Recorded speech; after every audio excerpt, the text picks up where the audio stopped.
Hello everybody, Officers Tours here and welcome to an AAR Decisive Campaigns Barbarossa. I have a whole bunch of saved games set up here so you can look through this. Now the reason why I won't do a let's play of this is because I have a tendency to save a game then go back when I make a little mistake.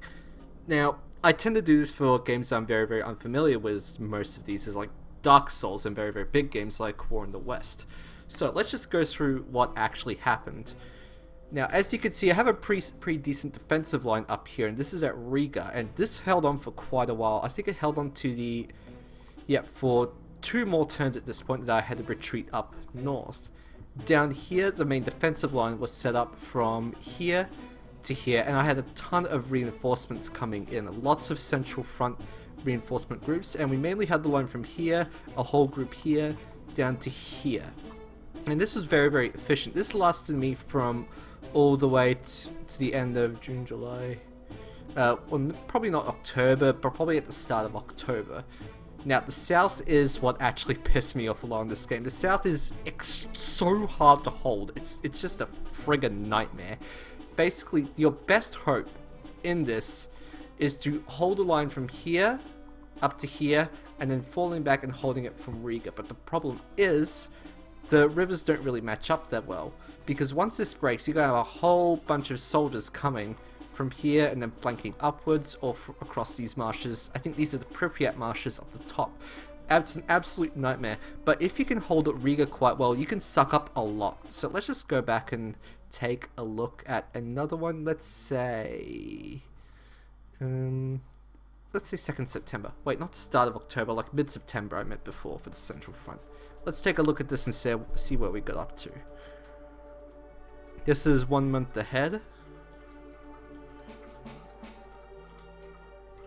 I haven't updated this game in a while. Okay, now we had to do a fair bit of retreat because once this line breaks by Orsha and Minsk, you're going to want to retreat back here. This is where the whole mainstay of the campaign is going to happen. Your line is going to extend from the top of this bridge up here all the way down, because you got a whole bunch of forests that you can take advantage of. But once this breaks and they start flanking, you want to move here and then up. All this here will stay as it is. You want a whole bunch of fortifications. The north is very simple. Don't bother holding Talnin. Don't bother doing anything else. All you want to do is head straight up north, because there is no way you can hold on to any of that. Historically, this is where the Germans got stuck. And I'm actually doing decently at this part. Now, let's go back towards the south. Let's see where I am there. Riga, Kiev, Kharkov, yeah. This got taken out, must have gotten taken out to the next month. I'm only going month by month here. And this is where it gets to hell, because historically the line went up this river, I think. Yeah, up the Donetsk River, just before Vorshivlograd. And once it hit, then they pushed on. But the problem here is, by the time there is a lot going on, you cannot hold on to a lot here. You have to be constantly pushed back. You can't go back a lot.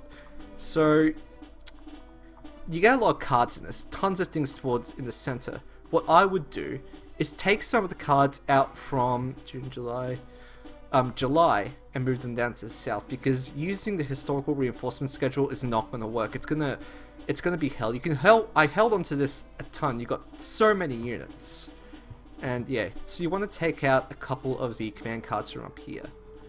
All right, let's get out and advance forward another month.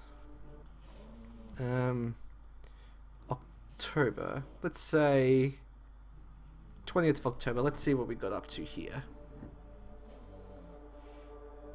Oh dear, this wine is too cold. Damn. It's gonna be a while before I can drink that.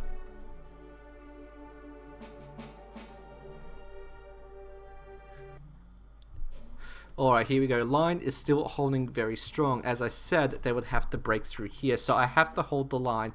And I think this is the very last turn, actually. And it's still going strong up here. Now, the south is still completely buggered.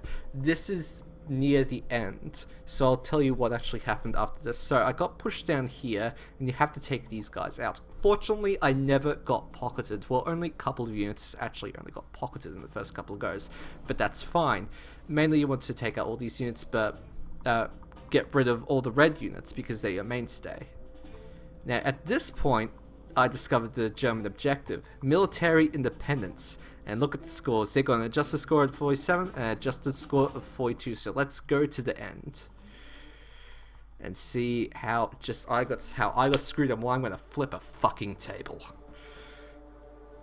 Now, in this game, the Germans have the choice of taking different objectives. They can go for military independence, where they just go by point, or they can take one of the main cities. This is why I lost. At this point, this was one turn away. The last turn, I just advanced it one more turn. I got the friggin' message saying that I had lost the game because they had decided to just go for random cities. And look at it. The snow had hit. I am on the verge of breaking forth and destroying all their shit.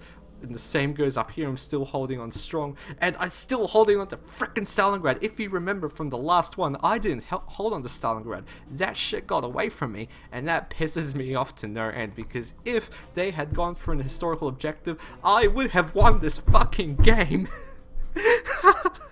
I'm gonna flip a fucking oh my freaking god. Oh, this pisses me off quite a bit actually. I would have won if they had chosen a different objective. The same thing happened last time they went for military independence. Okay, I hope you enjoyed this little thing. If you like this content, please give a like, please give a sub, and I hope you have a fantastic day.